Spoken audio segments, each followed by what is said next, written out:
Assalamualaikum dan salam sejahtera. Berita Pagi Sarawak bersiaran dari Studio HD Kuching bersama saya Firdaus Rashidis dalam edisi Jumaat 24 April. Kita mulakan berita dengan perkembangan ini. Sarawak mencatatkan pertambahan 2 daerah baru yang sebelum ini dikategorikan sebagai zon kuning menjadi zon hijau pandemik COVID-19. Pengerusi Jawatankuasa Pengurusan Bencana Negeri JPBN Sarawak, Dato' Amar Douglas Ugah Embas berkata, daerah berkenaan ialah Sibu dan Sarike. Why we leave Sibu from yellow, Sibu and Sarike from yellow to green? Because there has been no cases in the last 14 days. Mukah, there's no cases for the last 35 days. Beliau yang juga Timbalan Ketua Menteri menyatakan demikian dalam sidang media harian COVID-19 di Kuching. Dato' Amar Douglas menambah, setakat ini 70% atau 28 daerah di Sarawak dikategorikan kawasan hijau. Ia termasuk Lawas, Mukah, Matu, Lunduk, Seratok, Pusak, Kabong, Lubuk Antu dan Meradong. Manakala kawasan lain ialah Julau, Pakan, Kenawit, Selangau, Tatau, Sebauh, Dalat, Daro, Tanjung Manis, Kapit, Belaga, Song, Bukti Mabong, Marudi, Siubis, Beluru dan Telang Usang. Kuching dan Semarahan dikategorikan sebagai zon merah, sementara Miri berada dalam zon jingga. 9 lagi daerah dikategorikan sebagai zon kuning meliputi Bau, Asajaya, Simunjan, Serian, Tebeduk, Betong, Sri Aman, Bintulu dan Limbang. Sementara itu menyentuh mengenai penempatan rakyat Sarawak dari luar negara atau Semenanjung, Sabah dan Labuan, Dato' Amar Douglas yang juga Timbalan Ketua Menteri mendedahkan pada Rabu lalu 5 orang lagi orang di bawah pemantauan telah ditempatkan di pusat kuarantin. Ia menjadikan jumlah keseluruhan 1,250 orang di kuarantin di 17 buah hotel seluruh negeri. Manakala 395 orang telah selesai menjalani tempoh kuarantin dan dibenarkan pulang. Dato' Amar Douglas juga memaklumkan Sarawak mencatatkan 4 kes positif COVID-19 baru semalam, menjadikan jumlah keseluruhan sebanyak 459 kes. Manakala sebanyak 27 kes telah sembuh dan discharge dari hospital, iaitu 21 kes dari Hospital Umum Sarawak, 2 kes di Hospital Sibu dan 1 kes di Hospital Bintulu dan 3 kes di Hospital Miri. Jelas beliau bilangan pesakit dalam siasatan PUI meningkat sebanyak 257 kes berbanding 155 Rabu lepas disebabkan oleh pasukan bertindak telah mempertingkatkan pengesanan kontak di bahagian Kuching. Terdahulu Dato' Amar Douglas menerima sumbangan 80,000 keping penutup hidung dan mulut daripada Persatuan Buddhis Cawangan Sarawak bagi membantu pekerja Barisan Harapan di Sarawak. Beliau berkata demikian pada sidang media harian COVID-19 di Kuching. Peniaga yang ingin berniaga bersempena bulan Ramadan ini hanya dibenarkan untuk menjual barangan makanan dalam talian melalui e-Bazar Ramadan.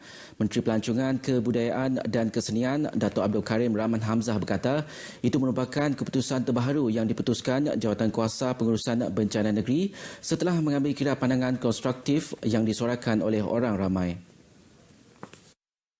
Peniaga-peniaga hanya dibenarkan untuk menjual barangan makanan atas talian, iaitu melalui e-Bazar Ramadan.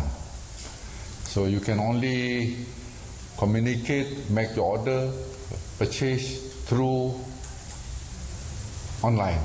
Sama ada melalui WhatsApp, sama ada melalui apps dan sebagainya, asalkan online. Bercakap dalam sidang media di Kuching, beliau berkata waktu terbaru yang dibenarkan untuk berniaga ialah bermula 7 pagi hingga 7 petang. Peniaga termasuk pihak restoran dan orang ramai yang ingin mendaftar untuk berurus niaga melalui jual beli dalam talian boleh memuat naik beberapa aplikasi seperti Helpy Services, GrabFood dan Foodpanda serta aplikasi pembekal makanan lain yang menyediakan perkhidmatan penghantar atau rider. Atas tujuan menjamin keselamatan dan kebersihan penyediaan makanan, pembekal makanan disaran untuk mendaftar dengan majlis tempatan di kawasan masing-masing. Kesemua petugas Barisan Harapan yang bertanggungjawab menerima ketibaan penumpang di lapangan terbang Miri hendaklah memberikan penekanan terhadap garis panduan dan peraturan yang ditetapkan. Menteri Pengangkutan Datuk Lee Kim Shin memberitahu dua penerbangan dari Kuala Lumpur masing-masing membawa 143 penumpang dan 158 penumpang telah tiba di lapangan terbang Miri semalam. Datuk Lee Kim Shin berkata selain itu, sebuah penerbangan lagi dari Labuan membawa 22 orang penumpang. Daripada jumlah itu, seramai 255 penumpang telah dihantar ke pusat kuarantin yang disediakan. Beliau yang juga Menteri Bertanggungjawab bagi Jawatan Kuasa Pengurusan Bencana bahagian Miri menyatakan demikian selepas mengadakan tinjauan di lapangan terbang Miri sekaligus menyemak keperluan kelengkapan petugas. Dalam pada itu, Datuk Lee turut menyumbang sejumlah 2,000 keping topeng hidung dan mulut kepada petugas Barisan Hadapan di lapangan terbang Miri. Turut hadir pengerusi Jawatan Kuasa Pengurusan Bencana bahagian Miri merangkap pemangku residen bahagian Miri Abdul Aziz Muhammad Yusof.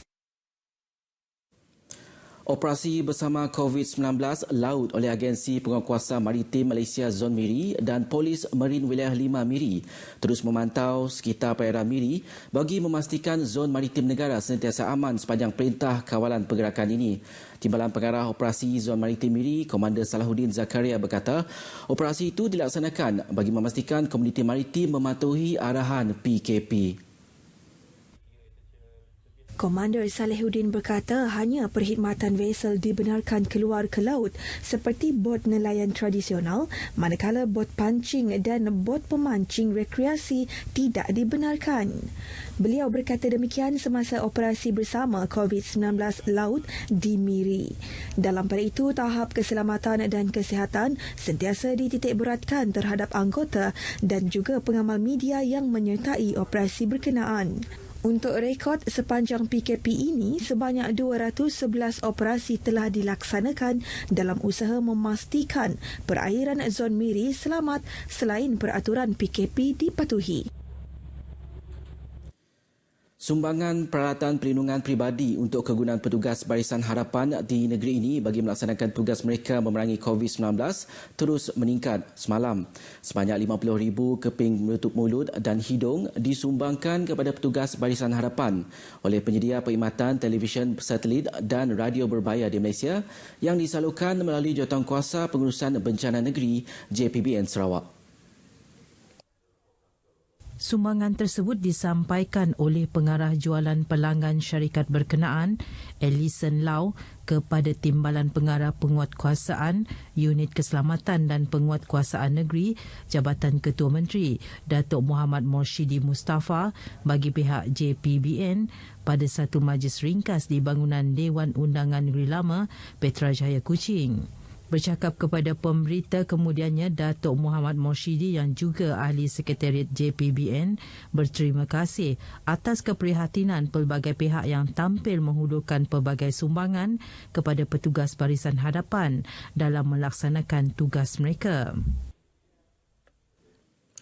Seperti mana yang dilalui umat Islam di seluruh dunia, Ramadan tahun ini amat berbeza bagi saudara kita atau mualaf di penempatan semula Bakun BRS Sungai Asap. Tanpa solat sunnah tarawih berjemaah, tadarus Al-Quran, malah berbuka puasa di Masjid Al-Fatah Sungai Asap Belaga, satu kehilangan bagi saudara kita yang masih memerlukan bimbingan itu. Ketika ditemui baru-baru ini, ternyata mereka mengakui terasa sayu dan terkesan ekoran wabak yang melanda dunia ini. Biasa tahun-tahun yang lepas selalu juga pergi tarawih, tapi tahun ini tidak dapat pergi. Macam rasa sedih lah kerana tidak dapat bersama rakan-rakan yang lain beramai-ramai tarawih di surau. Terasa kosong lah mungkin, tapi insyaAllah kita akan usahakan di rumah sendiri buat solat tarawih ke apakah aktiviti dengan keluarga sendiri dekat rumah. Mereka ditemui pada majlis penyampaian sumbangan prihatin Ramadan Jabatan Agama Islam Sarawak Jais bin Tulu.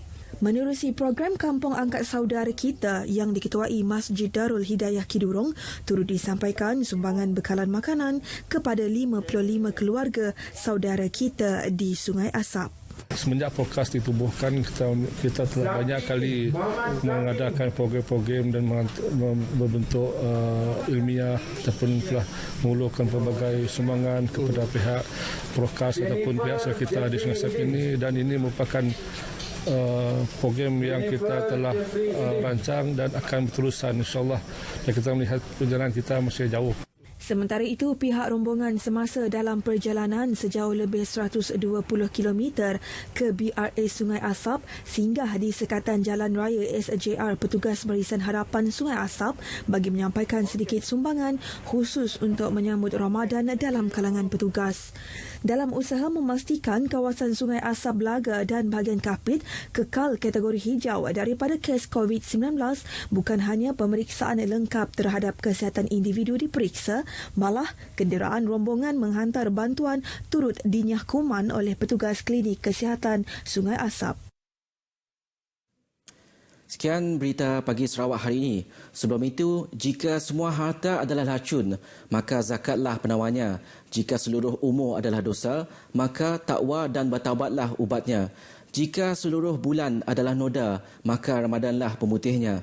Selamat menunaikan ibadah puasa buat semua umat Islam. Selaras tempoh perintah kawalan pergerakan, stay at home, duduk di rumah, jangan keluar. Dengan itu, saya Firdaus Idris. Assalamualaikum.